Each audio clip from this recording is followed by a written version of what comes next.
পেয়ারা নবী সাল্লাল্লাহু আলাইহি ওয়া আলিহি ওয়াসাল্লাম বলেছেন, তোমরা চারটা বিষয়ের প্রতি লক্ষ্য করে মহিলাদেরকে বিবাহ করবে। তার মধ্যে 1 নাম্বার ওয়ালিমালিহা, ধন সম্পদ, এগুলা দেখে তোমরা বিবাহ করবে।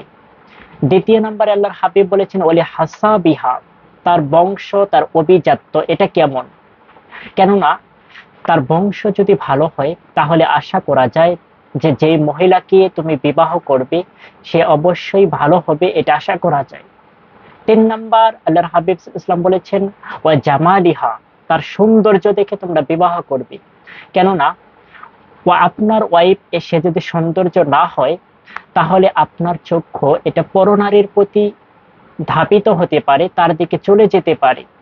এই জন্য আল্লাহর হাবিব ইসলাম বলেছেন ওয়া জামালিহা, তুমি সৌন্দর্য দেখে বিবাহ করবে।